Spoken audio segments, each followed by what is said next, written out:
j'espère que vous allez bien. Je suis très contente de vous retrouver aujourd'hui encore pour cette nouvelle vidéo. Donc aujourd'hui on va pas parler de cheveux, on va parler de peau. Donc vous avez été nombreuses à me demander quelle est ma routine peau. Donc ma routine pour avoir une peau comme ça.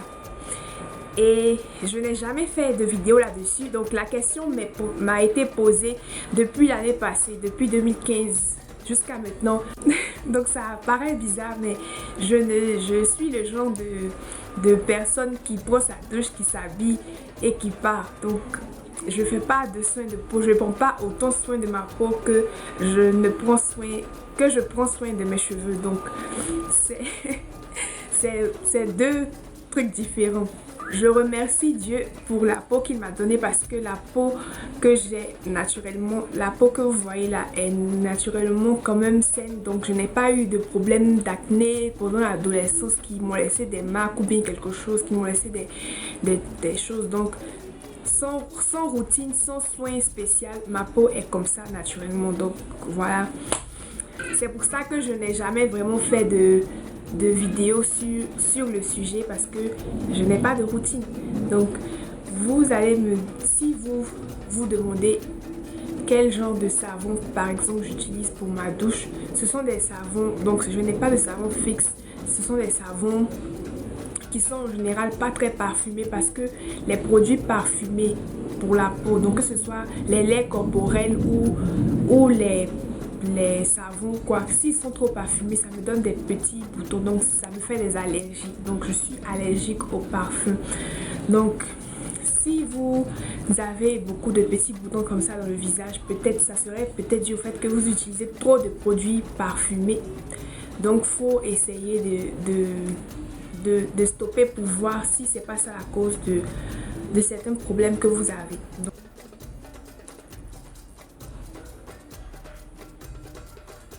Donc voilà, c'est une crème ordinaire comme ça de supermarché que j'ai juste pris.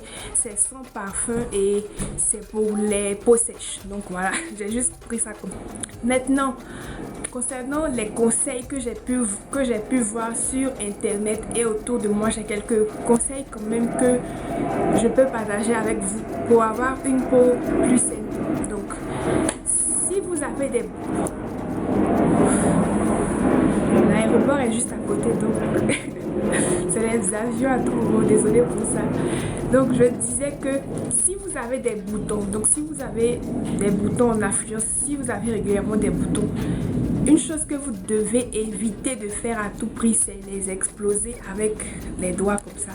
Non seulement parce que vos doigts ont des germes, vos doigts ont des microbes dessus, donc ça va infecter le bouton.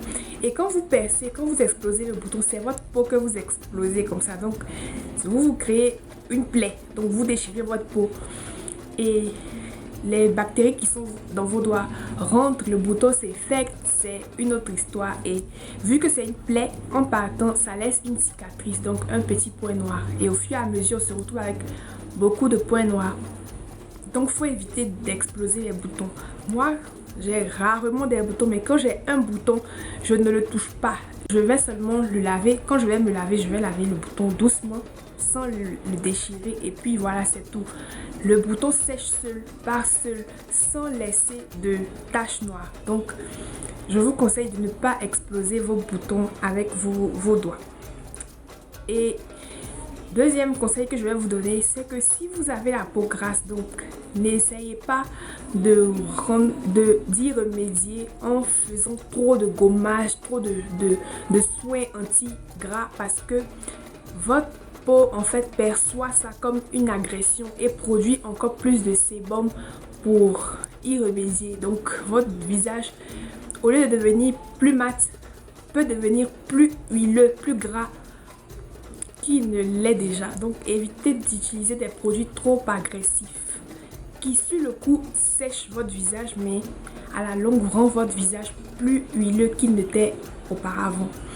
Donc ça c'est le deuxième conseil. Troisième conseil, mangez beaucoup de légumes et buvez beaucoup d'eau.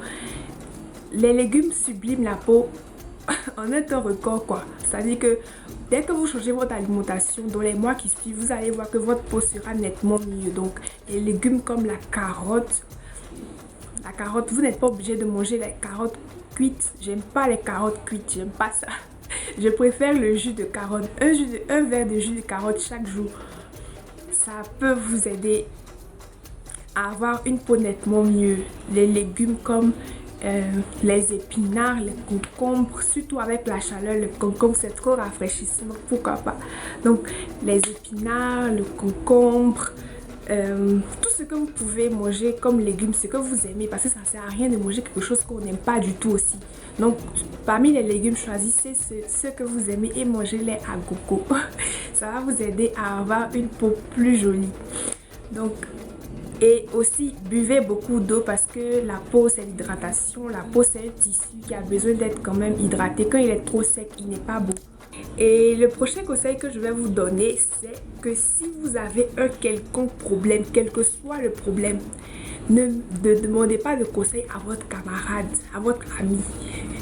Allez-y chez un dermatologue. C'est lui qui a étudié votre peau. C'est lui qui a étudié la peau à l'école. C'est lui qui est professionnel. C'est lui qui sait pourquoi tel bouton est apparu ici. Je vois des gens qui font, des filles qui vont faire genre hey, j'ai noirci ma copine, c'est quelle crème tu utilises même, et puis ton teint est joli comme ça. Vous me dites, elle va utiliser aussi, et puis ma peau va devenir, je vais retrouver mon teint, je veux nettoyer mon teint. Et en général, ce ne sont pas les meilleurs produits qui sont conseillés, donc des produits qui peuvent quand même endommager la peau. Donc on se retrouve avec un problème en voulant régler un problème. Et on cherche encore une autre solution à ce nouveau problème-là, et puis la peau s'en va de mal en pis.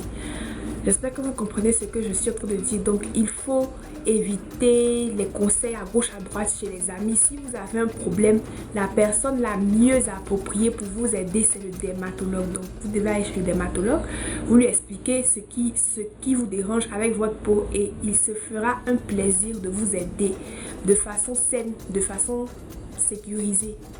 Donc voilà, n'hésitez pas à consulter le dermatologue. Buvez beaucoup d'eau, mangez beaucoup de légumes, ne déchirez pas vos boutons, n'utilisez pas de soins trop agressifs, trop asséchants pour la peau. Et dernier conseil, protégez votre peau du soleil. Utilisez des SPF. Si vous ne pouvez pas sur tout le corps, au moins sur le visage et le cou, ça va vous aider énormément. Il y a beaucoup de gens qui pensent que les SPF c'est seulement pour les blancs, pour les peaux blanches, mais c'est faux.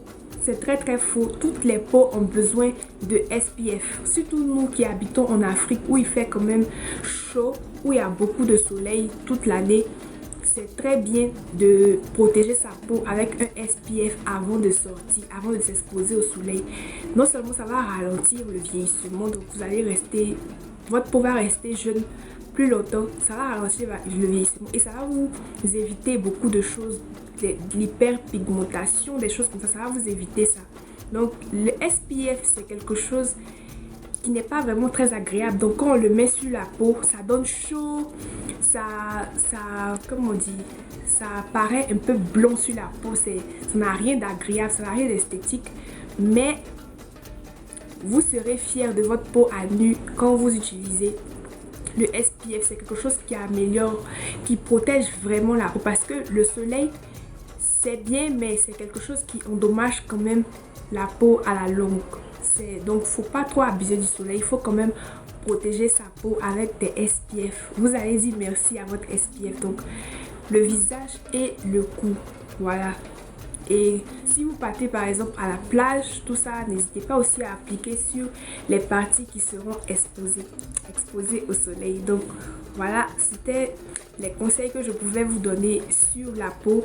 Bien s'alimenter avec des légumes, bien s'hydrater, ne pas utiliser de produits trop asséchants pour la peau, ne pas exploser ses boutons, ne surtout pas exploser ses boutons avec les doigts, ne pas, comment dire, protéger sa peau du soleil avec des SPF et consulter un dermatologue en cas de problème. Si vous n'avez vous avez un souci avec votre peau, n'hésitez pas à aller voir le dermatologue qui se fera le plaisir de vous aider.